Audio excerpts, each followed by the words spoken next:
act was emblematic of the man himself. Raila Odinga was Raila Odinga. He never cared what others thought about him or his actions. He cared whether people bought into his vision and mission. Once he felt he had the mandate of the people, there could be no turning back. In the process, he became Kenya's ultimate political prisoner and one of Africa's best-known freedom fighters, a dedicated and down-to-earth servant of the people of Kenya, a headache to the corrupt elite, and a beacon of hope for those struggling for freedom not only in Kenya but across Africa and beyond. Generations to come will honor him and offer gratitude. Raila Odinga cared deeply about Africa and worried eternally about its decline. For that, he applied himself to peace and reconciliation missions across the continent whenever called upon. During the 1990s, he worked closely with the International Republican Institute as a resource person for peace and conflict resolution in the war-torn countries of Mozambique and Burundi, and offered similar support to peaceful electoral processes in Nigeria and Zimbabwe. He mastered Africa's conflicts and the forces and issues behind him.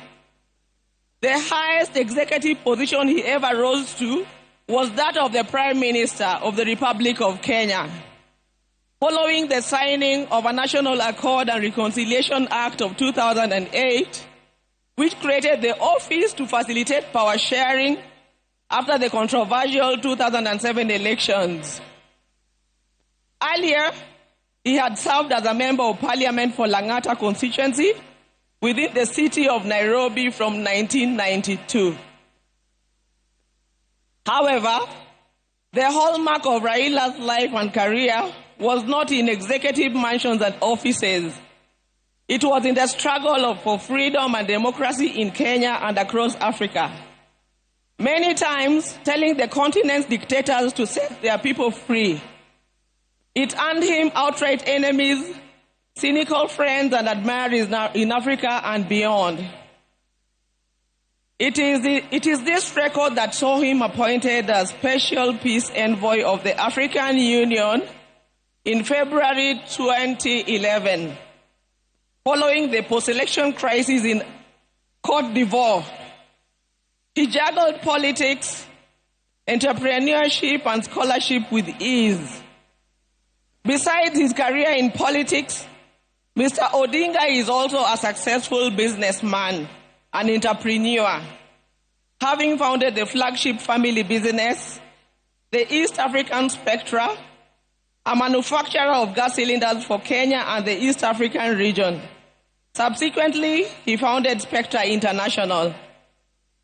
Before that, he had taught at the University of Nairobi's Department of Mechanical Engineering between 1970 and 1974, and served at the Kenya Bureau of Standards, which he was instrumental in establishing.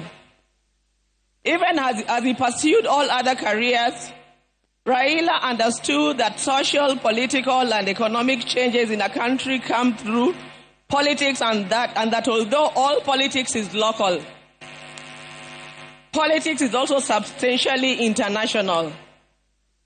So, even as he appeared to be rabble-rousing in the trenches of Kibra and Kondele, he understood that an hour comes when he needed to dust himself off and sit in boardrooms or take a plane to global capitals to negotiate politics and policies.